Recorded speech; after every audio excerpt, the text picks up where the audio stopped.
Mata duree ilaaluudhaaf himnu disease of mouth and related structure dha. Dhukkuboota afaaniitii fi caasaa isaanii dhukkuboota afaan keessa nama hubuu danda'anii fi akkasumas caasaa afaanii kana hubuu danda'an tokko tokkoon nursing process isaatii wajjin ilaalla. Jalqaba periodontal disease dha. Periodontal disease jechuun dura periodontal jechuun kun maali hiikkaansaa? Periodontal tissue that surrounding and support the teeth. Tissue naannawa ilkeedhaa jirtuu fi akkasumas ilkee tana support gootee deeggartee jajjabeessitee waliin jiraattu kanaan periodontal jedhama. Periodontal disease ammoo dhukkuba tissue naannawa kanaati. Periodontal disease dhukkuba tokko qofaa miti. Periodontal disease dhukkuba hedduudha. Tokko tokkoon ilaalla. Periodontal disease keessaa inni jalqabaa gingivitis dha. Gingivitis means it is an inflammation of gum dha. Kulkuluu irgoodhaati. Gingiva jechuun gum kajuu san irraa dhufe ITIS kun inflammation agarsiisa. It is the earliest forms of periodontal disease dha. Dhukkuba periodontal disease keessaa inni jalqabaa isa kana. Gingivitis kana. The most common infection of oral tissue dhammaas. Dhukkuba afaanii keessaa beekamaan hedduminaan kan jiru gingivitis kana. Causein isaa maali? Causein gingivitis dha. Inni jalqabaa poor oral hygiene dha. Poor oral hygiene yeroo jennu qulqullina afaanii gabbu'aa jechuudha. Qulqullinni afaanii yoo eegamuu baate rakkoon dhuftu keessaa tokko kana. Qulqullina afaanii gabbu'aa kana wantoonni fiduu danda'an food debris fa'aa jira. Hambaa takka ammoo haftee nyaataa fa'aa. Bacterial plaque, bacteria achirratti wal horuu fa'aa.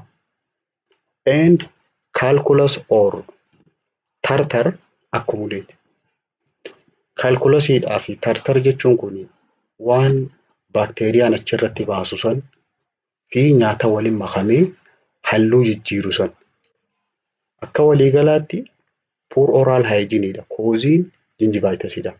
Namni tokko gingivitis qaba jechuuf clinical manifestation isaa maali? Painful, inflamed, swollen gum qaba. Irgoon isa kana ni dhukkubdi akkasumas ni qulqulti ni itoytiisi. Usually the gum is bleed in response to light contact. Yoo xiqquma tuqamte ni dhiiti irgoon tun. Gingivitis yootti jiraate irgoo san xiqquma tuqnaan ni dhiiga namtichi. The inflammation is caused gingival to separate from the teeth surface. Kulkulli kuni irgoo tana ilkee irraa adda buqqaasa. Ilkee tana akka gadhiisu godha. Gogaan takka ammoo foon ilkee cinaa jiru kuni akka gadhiisu godha irgoon tun. Surface isaatii fi akkasumas pokkeetii isaa kiisha ilkeen keessa teessu kanarraa akka adda buqqaatu godha. Formed in gingiva that collect bacteria food particle in the past. Sampoota achi keessa maaltu walitti qabama? Hambaan nyaataa achi keessa walitti qabama. Bacteriaan achi keessa walitti qabama. Akkasumas eelaalleen achi keessa walitti qabamuu danda'a. Nama gingivitis qabu nursing management maali? Nursing management yeroo jennu tokko mallattoo san tireet godhu. Inni lammaffaadhaa preventii akka inni kun ittiin dhufne irraa ittisuudha. Nursing management keessaa inni jalqabaa brush teeth using soft toothbrush at least 2 times a day. Guyyatti yoo xiqqaate yeroo lama burusha ilkeedhaatiin ilkees waaqachuu akka qabu. Ilkaan rigachuu akka qabu. Inni lammaffaadhaa avoid alcohol in tobacco product. Sigaaraa aarsuu wantoota tobacco of keessaa qaban fayyadamuu dhiisuu, alkoolii dhiisuu irraa dhorku. Maintain adequate nutrition nyaata gayaa akka fudhatu taasisuudhaa fi avoid sweet waan mimmi'aawaa dhiisuu. Medical management predict professional dental cleaning dha. Ogeessa ilkeedhaatiin ilkaan sun qulqullaa'uu qaba. Rakkoon lammaffaadhaa periodontitis dha. Periodontitis jechuun inflammation of tissue around the teeth. Kulkuluu tishuu naannawaa ilkee jirtu sun yoo kulkulte periodontitis jedhaniin. Ka'umsi isaa maali? Ka'umsi isaa dhukkuba ammaan tana ilaalle. Result from untreated gingivitis. Yoonii fi gingivitisiin nama dhufee ergoon tuni kulkultee wallaalamuu baatte garam deemtii gara periodontitis'itti dabarti. Ka'umsi isaa inni lammaffaadhaa poor or inadequate dental hygiene. Qulqullina ilkee gad bu'aa. Nama qulqullina ilkee hin eegganne. Clinical manifestation isaa maali? Mallattoon nama kanarra mul'attu may have bleeding qaba. Dhiiguu dandeessa. Akkasumas infection illee qabuu danda'a. Loosening of teeth. Loosening of teeth jechuun ilkeen sossoohuu. Ilkeen sossoohuudhaa fi loss of teeth late. Xumurarra ilkeen irraa yaa'u, ilkeen irraa dhumu. Treatmentiin isaa maali? Treatmentiin ka'umsa isaa beekuu qabna treatmentiidhaaf. Ka'umsi isaa poor oral hygiene waan ta'eef instruction patient in proper oral hygiene. Qulqullina sirriitti akka eeggatu taasisuu. Infekshinii yoo jiraate antibiyootikii kennaniif. Dhukkubbii saniif ammoo analjeesikii kenna farra dhukkubbiidhaaf. Inni biraa rakkoon biraa periapical abscessidha. Periapical jechuun apexii ilkeedhaa, fiinxa ilkeedhaa gara jalaa sanitti eelaan walii qabamu periapical abscess jechuun. Yookaan immoo dento alveolar abscess. Keessa ilkeedhaa kanatti ilkeen keessaan uraa qabdi. Gara jalaatiin eelaan yoo walii qabame periapical abscess jedhama. Pus collection around the apex of teeth. Fiinxa takkaa hundee bakka ilkeen irraa ol kaatu san.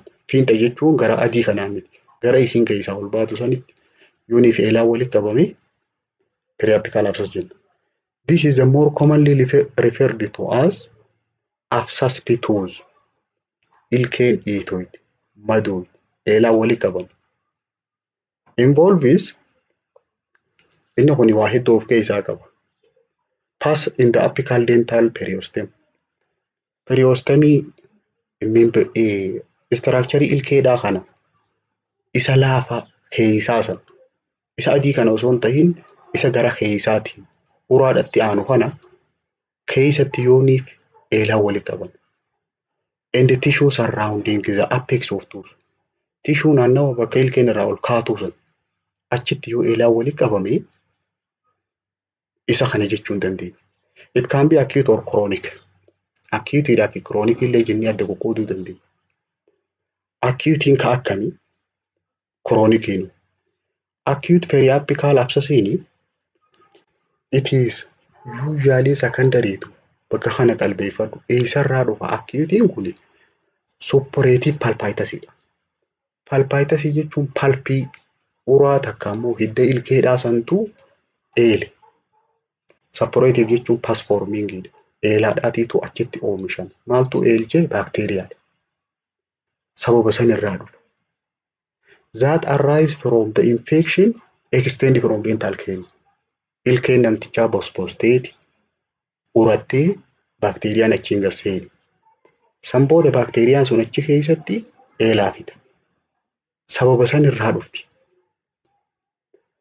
Clinical manifestation nama kanarratti ati gartu mallattoo akkam qaba? Dull, gnawing or keep biting. Dhukkubbii bifa garagaraa. Warreen gariin akkanuma guutuun na dhukkubdi jira. Kun ammoo akkam jira? Gnawing waan nama cicciniina. Waan nama hukkutataa waan akkasiisan of keessa dhagaya. Dhukkubbii ilkeedhaa. Continuous pain qaba dhukkubbiin suni wali fuufaadha. Dhukkubbiin cimtuuni dhukkubbii ilkeedhaati. Tokkoffaan. Inni biraa cellulitis qaba. Waan akka dhullaadhaatiitu itti baha bakka sanitti. Edema of adjacent structure.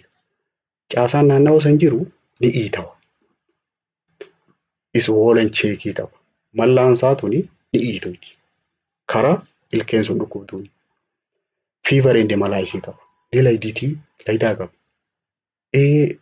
Bakka dhukkubduun beeku ni laafata. Malaise jechuun general body weakness. Manaajimentiin isaa maali? Manaajimentii beekuudhaaf Koozii isaa beekuu qabda takka ammoo mallattoo isaa beekuu qabda. Ka'umsi isaa eelaa tuchi walii qabameemi. Kanaafuu incision and drainageedha. Dhoosanii irraa yaasuudha. Eelaa sana. Inni bira antibiyootikiidha. Dawaalee farra baakteeriyaadha. Kennuudhaaf. Chronic periapical abscess kan jennuun ammoo chronic slowly progressive infection process. Adeemsa dhukkubaa kanaatus xiqqoon suutaan garas guddachaa dhufe. This can progress to fully formed blind dental abscess. Osoo inni firratti hin beekin eelaan keessa guuta. Osoo inni firratti hin beekin. Chronic kan jennuun yoorra ture. Diagnosisiin isaa X-rayidha kana. Raajiidhaan adda ba'a. Manaajimentiin isaa tokkoffaan teeth extraction ilkee san buqqaasu. Or root canal therapyidha. Yookaan immoo hundee hidda ilkee dhaasanii wal'aanu. With apicectomy or excision of apex of tooth root. Hidda ilkee dhaasan buqqaasuudha. Yookaan immoo muranii keessaa baasuudhaan wal'aana. Inni biraa rakkoo afaaniiti. Stomatitis. Stomatitis jechuun inflammation of mucosa of oral cavity. Keessi afaanii kun yoo qulqulle stomatitis jenna. Stoma jechuun uraa jechuudha. Uraa afaanii kana. Maaltu afaan kana madeessa? Afaan kana keessa. Causing it is associated with emotional or mental stress. Garmalee yoo cinqamte afaan kuni si madaa'uu danda'a. Inni biraa faatiigiidha. Garmalee dadhabu. Hormonal factoriidha inni biraa. Rakkoo hormooniidhaati. Minor traumaadha kun. Yoo ciniinte fa'a. Minor trauma jechuun yoo afaan si guban takka ammoo ifaa ciniinte and also allergy. Sababa allergy irraa inflammation kun dhufuu danda'a. Inni biraa associated with HIV infection. Dhukkuba HIV dhaatii wajjin hidhata qaba. Immunitiin isaa yeroo gabbuute nama afaantu madaa'u. Virus, bacteria, sababa virasiitiin dhufuu danda'a. Sababa bacteriaatiinis dhufuu danda'a. Warreen akka syphilis fa'a. And also streptococcal infection. Streptococcus illee bacteriaadha. Afaan si madeessuu danda'a. Fungus fa'a. Fungus illee moniliasis warreen jedhaman afaan kana madeessuu danda'a. Sababuma fedheenuu yoo afaan kun madaa'e mukoosaan keessi afaanii kun yoo inflamed ta'e stomatitis jedhanii mallattoo akkam qaba. Mallattoon isaa shallow ulcer with white gray center. Madaa salphaa walakkaan isii adiidha. Walakkaan isii addaatti takka ammoo boora fakkaatti. Qarqarri isii red borderii qabdi. Qarqara irraan diddiimtu. Walakkaan isii takkaanii addaatti. Seen in the inner side of lip or cheek or on the tongue. Takka keessa hidhiidhaa kana gara keessaatiin. Hidhii tana keessatti takka ammoo mallaa tana afaan kana gara keessaa yeroo laaltu mallattoon madaan tun irra mul'atti. Takka ammoo arraba irratti mul'atti. It begin yeroo jalqaba eegaltu maal itti fakkaatti? Burning sensation qabdi. Ni bilbilti. And slight swelling qabdi. Xiqqoo ni dhiitoyti. Garuu ni dhukkubdi hedduu madaan tun. Usually heal without scarring. Osoo godaanni san qabaanne ofumaan fayyiti. Manaajimentiin isaa kanaa maali? Manaajimentiin isaa tokko proper oral hygieneidha. Qulqullina afaanii eeggachuudha. Inni lammaffaadhaa antibiyootikiidha. Antibiyootikii fayyadamanii yooniif sababa baakteeriyaa irraa kan dhufu taate wallaanu. Clotrimazole paintii yooniif in case of fungus yoo taate clotrimazole itti dibu. And the gentle violet application madaa san goggoisuudhaaf GV illeen itti ni dibama. Gentle violet. Inni biraa necrotizing ulcerative gingivitis dha. Takka immoo trench mouth jaaniini yookaan recent anginas ni jedhama. Necrotizing ulcerative jechuun madaa eegama dooyitee booda gogaan bakka san jiru sun du'u. It is pseudomembranous ulceration. Madaa membreenii naannoo san jiru balleessitee kabiraa irra baaftu. Affecting gum, mouth mucosa, tonsil and pharynx. Bakka hanga kana ergoo afaan akkasumas arraba xiqqaa sanii fi liqimsituu san kokkee san kana madiisa. Necrotizing ulcerative gingivitis ka jedhan kun. It is acute bacterial infection of gingiva. Sababa ergoo sanirraa madaan sun gaggutti. Jalqaba baakteeriyaadhaatiitu ergoo sani madiisee kan booda madaan sun gad dabarti. Etiologiin isaa ka'umsi isaa maali yoo jenne combination of spirochete and fusiform bacilli. Baakteeriyaadha. Baakteeriyaa sanyii spiral shape qabdu. Spirochete ka jedhamu. Fusiform bacilli sanyii warra bacilliidha. Warreen kanaatiitu madaa san fida. Madaan isaanii sun madaa hamtuudha. Eenyu irratti rakkoon tun dhufti? Risk factorii isaa inni jalqabaa poor oral hygiene warreen qaban. Warreen qulqullinni afaan isaanii gabbu'aa ta'e warreen san. Inni biraa low tissue resistance dha. Low tissue resistance jechuun warreen immunity isaanii gabbuutuudha. And the infection from complex microorganism. Takka immoo infectionii microorganismii hedduun bakka takkatti yoonii fi namticha san qabe sababa sanirraa saaxilamuu danda'anii local tissue damage and DM dha. Biraa miidhamuu tissue bakka saniitii fi akkasumas dhukkuba sukkaraa fa'aa yoo qabaatan. Namoonni dhukkuba sukkaraa qaban baakteeriyaan hedduu irratti waloo. Mallattoon nama kanarra mul'attu maali? Mallattoon isaa foul breeze dha. Afuuraatiitu ajaa'iba. Afuurri ajaa'ibaa akkasumas painful bleeding gaamii qaba. Ergoodhaatiitu ni dhukkubdi, ni dhiidiisi.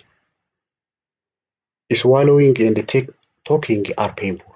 Yoo waa liqimsees yoo dubbatees ni dhukkuba. Mild fever qaba. Laayitaa jiddu galeessaa qaba. Garuu limfinoodiin xannachi xixiqqaan naannawa mormaa jiru kuni neek limfinoodiin ni dhiitama. Xannachoonni naannawa san jiran. Tiriitimentiin isaa maali? Antibiyootikiidha. Tawaafara baakteeriyaati. Inni biraa maal barsiisa? Isa kana narsiin wanni isiin barsiiftu. Teach patient proper oral hygiene. Qulqullina afaanii akka eeggatu namni kun. Irrigate with 2% to 3% hydrogen peroxide. Hydrogen peroxideidhaan akka inni afaan kana lulluuqqatu. Takka normal saliniidhaan akka afaan kana dhiqatu kanaatu gorfama. Rakkoon biraa dental care. Dental care jechuun xiqqoon dentiiniin ilkeedhaa sun miidhamuu jechuudha. Dental care jechuun bosbosuu ilkeedhaati. Gradual pathologic disintegration and the dissolution of tooth and dentin with eventually involvement of pulp. Amma anatoomii ilkeedhaa san beekuu qabda. Ilkeeni dentiin kan jennuun kuni isa adii kana yoo irraa kaafne adii kanaan jala jira. Adiin gubbaa jiru kuni yoonii fi baakteeriyaan somni isaa irra gallakkise irra taa'e nyaanni irratti hafee irra ture isa kana ni caccabsa isa adii kana. San booda keessa gasseena. Dissolution of tooth and dentin kan jiru kana caccabuu takka ammoo dhiqamuu ilkeedhaati. Eventually hidda ilkeedhaa keessa illee gasseena. Etiyooloojiin isaa maali? Ka'umsi isa kanaa interaction of three factoryidha. Waa sadiitu dental carein kun akka dhuftu godha. Walitti dhufeenya waa sadii. Tokko susceptible to surfaceidha. Gubbaan ilkeedhaa suni saaxilamtuu ta'uu taakka. Inni lammaffaadhaa proper microflora. Baakteeriyaan achirra jiraatu suni baakteeriyaa ciccimaa ta'uu. Inni sadaffaadhaa sabistreetiin jiraachuudha. Shukkarri faan bakki inni sun irra wal horuudhaaf filatu jiraachuudha. Tokko ilkeen suni bakka irra waa taa'uu danda'an ta'uu qabdi. Dhooqa. Inni lammaffaadhaa baakteeriyaan achirra jiru sun streptococcus muutan jedhaniini lactobacilli jedhaniini warreen ilkee tana gaxuruu danda'an baakteeriyaan sun jiraachuu. Inni sadaffaadhaa microflora bakka san jiru sani saaxilamaa ta'uu. Haalli mijataan isaan keessa jiraachuu danda'an sukkarri faa yoo jiraate. Baakteeriyaan bakka inni barbaadu bakka jiidha qabdu, bakka waa hin tuttuqne, bakka sukkarri jiru, bakka akkanaa kana filata. Nama immuniitiin isaa gabbuuti. Warreen qulqullinaan eeggan. Inni biraa dandeettiin salaayivaa namtichaa yoo gabbuute. Salaayivaan kuni dalagaan isaa baakteeriyaa san hin baabsisu summii isaa san. Wantoonni sadeen kun yoo waliin dhufanii dental carein dhufa. Predisposing factoriin wantoonni isa kanaaf akka saaxilamtu si godhan root exposureidha. Hiddi ilkeedhaa suni sababuma fedheenuu yoo urattee hiddi sii kan mul'atu taate. Lack of fluoride bishaan ati fayyadamtu keessa fluoride yoo kan jiraanne taate. Inadequate personal hygiene qulqullina yooniif gayaa kan eegganne taate dental carein si qabuudhaaf saaxilamaadha. Manaajimentiin isaa maali? Manaajimentiin isaa removal of decayidha. Bosbosa san irraa oofuudha. Restorationidha kabira. Yoo uraa qabaatte uraa san guutu. Yoo kan taane taate immoo root tooth extraction baasuu buqqaasuudha ilkeessa. Rakkoon biraa parotiitisidha. Parotiitis jechuun parotid gland irraa dhufe. Xannacha parotidiidhaa kan mormarra jiru kana. Yoonii fi inni sun kulkule inflammation of parotid gland parotiitis jedhanii. The most common inflammation in xannachoota gorora xannachoota hancufaa kana salivary glandiidhaa keessaa beekamaan parotid glandii kanaatiitu inflame'ta. Parotiitis jedhanii. Koziin isaa waa lama. Ijoollee irratti vaayirasiidha. Virus in children Staphylococcus aureus'idha. Yoo maampesii ta'uu baate vaayirasii san yoo ta'uu baate Staphylococcus aureus'idhaafidha. Qaacor jedhaniini waan mallaa nama guddisu sani. Parotiitisii kana. Risk factoriin isaa eenyutu kana mudachuu danda'a. Elderlyidha inni jalqaba. Manguddoo yoo ta'an. Acutely ill and debilitated people nama gar malee fayyaa dhabe. Dandeettiin xannachi kuni gorora kana maddisiisuudha nama gabbuuti. Namoota immuniitiin isaa gabbuuti. Sababa dehydratiniitiif. Xannachi sun yoo gorora yaasuu dadhabe. Takkaa sababa dawaa dhangala'aa qaama keessaa dhabamsiisu namtichi fayyadameef gorora maddisiisuu yoo dhiise yoo gar malee dhukkubsate manguddoo yoo ta'e namni kuni parotiitisiidhaan qabamuudhaaf riskiidha jechuudha. Clinical manifestation nama kanarra mul'atu maali? Mallattooleen ijooni tokko feveriidha. laydaa qaba. Bakteeriyaan si qabnaani mallattoo infilaameeshiniidhaa shanan keessaa tokko fiivariidha. Swelling, tenderness and tense gland. Dhannachi sun dhiita'uu yeroo qabatte dhukkubu akkasumas dhiitawee calalaqa.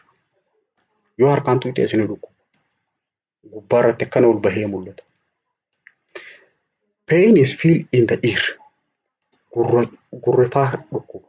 Gurraatiitu wajjin dhukkuba. And the swelling gland is interfere with swallowing. Dhannachi dhiita'e kun waa liqimsuu dadhabsiisa. Overlying skin is soon become red and shiny.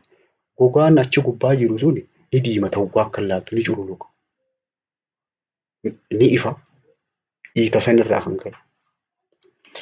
Medical managementiin isaa namoota paarotaayitasii qabaniif dawaan godhamuuf maali? Dawaani antibaayotikii. Antibaayotikii keessaa kilooksaasilin kennaniif.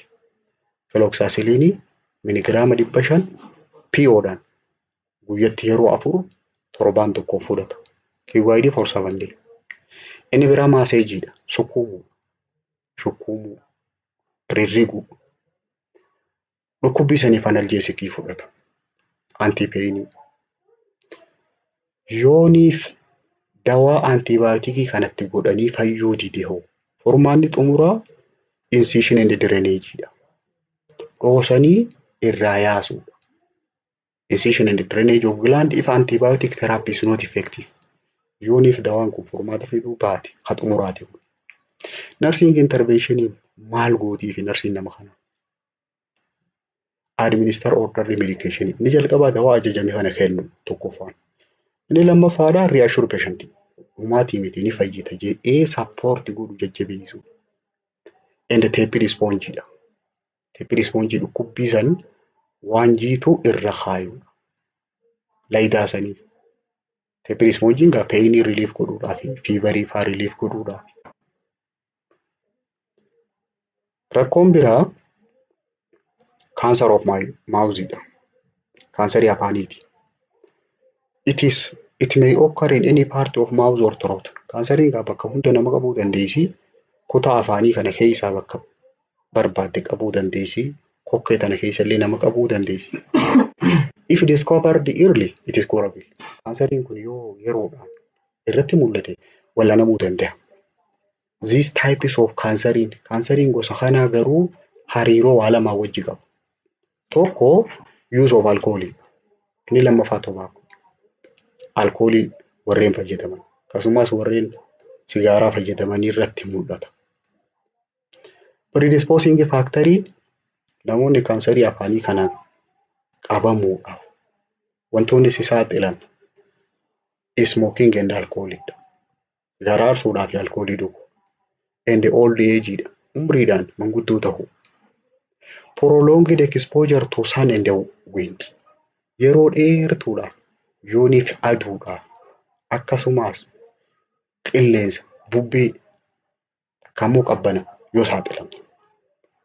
Yeroo dheertuu yooniif qilleensa irra deemtee kaansariin afaanii kuni si dhufuu mala.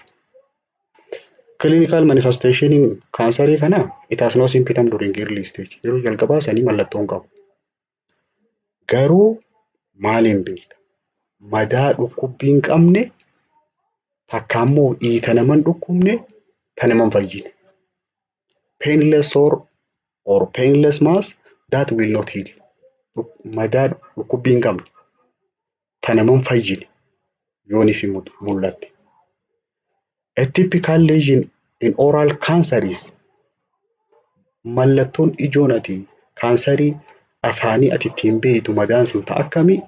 Painless indurated ulcer with rice rage.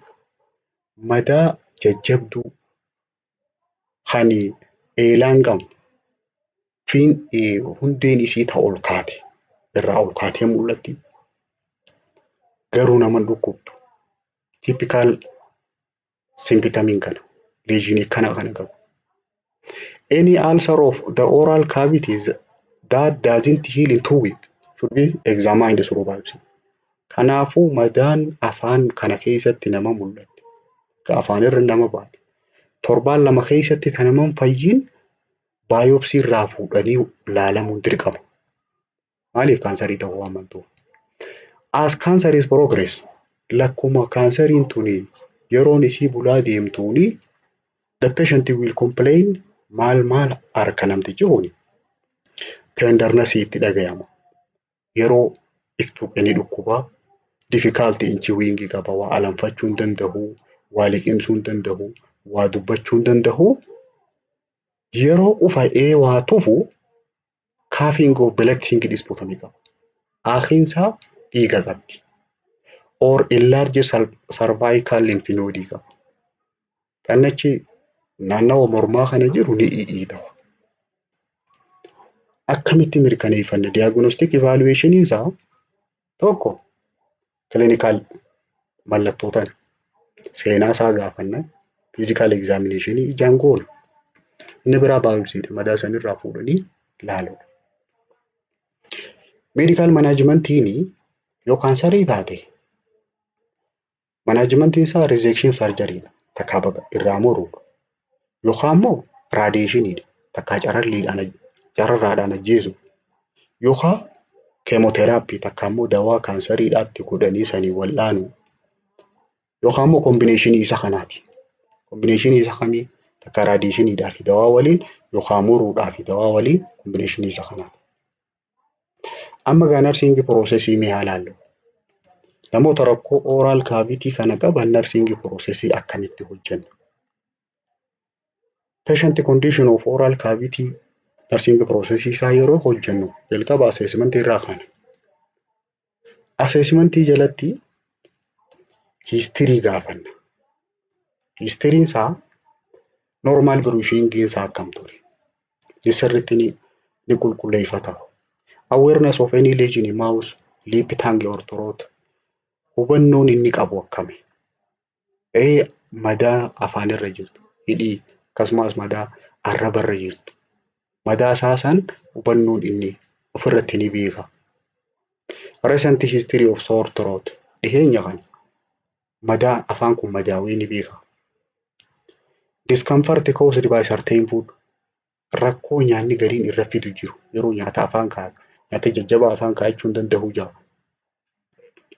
Inni biraa daily food intakeidha. Waan inni guyyuu fudhatu. Waan inni guyyuu nyaatu. Sanni gaafanna. Use of alcohol and tobacco. Kana fayyadama inni alkoolii fayyadama. Tobacco ni fayyadama. Physical examination irratti inspect and palpate goona. Ijaan laallee qaqqaban. Eessa? Internal and external structure of mouth and throat. Afaanii fi kokkeen tuni maal akka fakkaattu? Keessisiitii fi garri alaa maal akka fakkaattu? Laalu. Lippii irratti maaltu laalama? Hidhii irratti. Inspect for moisture, jiidhani qabdi hidhiin tuni. Kalariin isii kan halluun isii, symmetry isii hubbitaa mirgaan, fisherii ni qabdi, dhodhoohaa. And also ulceration ni jira madaan hidhii kanarra. Gamii hoo maal laalla? Irgoo irratti inspect for inflammation. Dhiitoytee jiraachuu, diimachuu kana laalla. Madaa qabaachuu, bleeding hoo ni qabdi, hidhiiti. Discoloration halluun isii hoo ni jijjiiramti. San booda yeroo gamii kana laallu odor of breath illee waliin laalla. Foolii afaanii, hafuura. Arraba irratti inspect for color and lesion. Halluu arrabaa san ilaalla. Akkasumas madaa ni qaba. Assessment eega goonee booda nursing diagnosisiin keenya maal ta'a? Nursing diagnosisii warreen oral problemii qabanii altered oral mucous membrane jettaan. Mucoosaa afaanii kanaatu jijjiirame, jeeqame. Related to infection of disease. Sababa dhukkubaatiif. Tokko kana. Nursing diagnosisiin biraa altered nutrition. Haalli nyaata isaa jijjiiramee jira. Less than body requirement. Related to sababa dhukkuba kanaatiif. Ragaan kee maal ta'a? As evidence by kiiloo namtichaa ta'uu danda'a. Body mass index ta'uu danda'a. Inni sadaffaadhaa pain. Pain related to oral lesion. Dhukkubbii qabaa. madaa afaanii kanarraa kan ka'e. Inni biraa body image disturbance haalli qaama isaa kun jijjiiramee jira. Bifti isaa jijjiiramtee jirti. Related to physical change in appearance. Fokkatee jira qaamni isaa kun sababa dhukkubaarraa kan ka'e. Inni biraa nursing diagnosisiin anxiety cinqii qaba. Impaired verbal communication related to treatment. Namaan dubbachuu hin danda'u. Namtichi kun afaan madaadhaa yoo dubbatanii dhukkubdi namaan dubbachuu hin danda'u. Inni biraa risk for infection. Gara fuulduraa infectioniin gubbaarraan qabuu mala jettaan. Knowledge deficit. Kabira hanqina hubannoo qaba. Nursing diagnosisii kana eega boodee waan kana furuu qabda pilaanii irratti. Waan kana furuudhaaf karoorri kee maali? Jalqaba altered oral mucous membrane dha jetteeni. Improvement condition of oral mucous membrane karoorri kee furamuu qaba. Haalli afaanii isaa fooyya'uu qaba. Nursing diagnosisiin kee kun nutritional intake isaa gabbu'ee jirti. Altered ta'ee jira jetti. Improvement in nutrition intake. Kabira attainment of comfort dha. Itti mijachuu qaba. Nyaachuu hin danda'u jetti. To attain self image dha. Body image disturbance dha qaba jetti. Sababa madaa sanirraa kan ka'e. Kanaafuu akka inni hin banne qaamni isaa kun san godhu. Risk for infection ni dha jette diagnosisii kaan. Gara fuulduraa infectionii mudachuu danda'a jetti. Absence of infection ta'uu qaba. Infectioniin akkatti hin dhufne. Disease processiidhaan wal qabatee hanqina hubannoodhaa qaba jetti. Kanaafuu karoorri kee maal ta'a?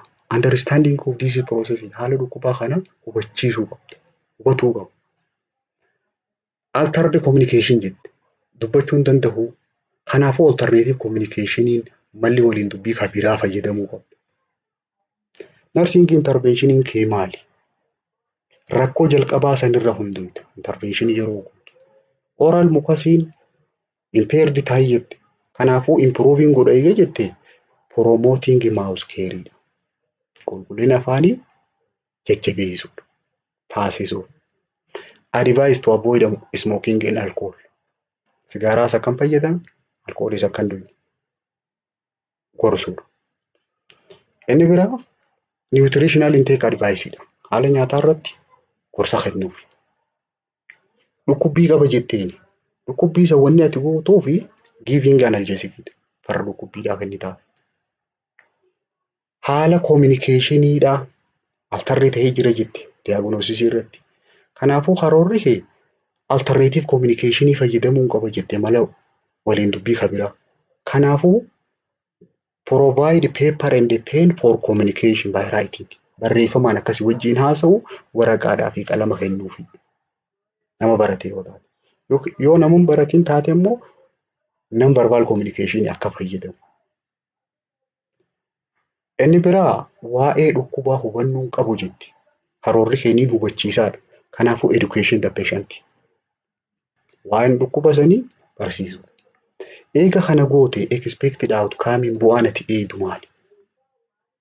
Bu'aan ati eeydu show evidence of intact oral mucous membrane. Kana arguudha kaayyoon kee guddaan. Keessa afaanii suni isaa fayyi arguudha. Attain and maintain desirable body weight. Hanqina nyaataa qaba jette. Kanaafuu nutritional status isaa gabbu'ee jette. Isa kananiin fooyyessa eega jette wanni ati eeydu kiiloonsaa bakka duraanii sanitti fooyya'u. Cinqii qaba jetteeni diagnosisii irratti. Pilaanii irratti isa san irraa hambisuudha jette. Kanaafuu wanni ati eeydu free of anxiety dha. Anxiety isiirraa dhabamte arguu qabda. Risk for infection jetteeni diagnosisii irratti. Karoorri kee irraa hambisuudha dhukkuba sana akka hin qaban. Kanaafuu outcoming kee free of infection isaa ta'e arguudha. Kanaafuu nursing care pilaanii yeroo hojjettu bifa kanaan hojjetama.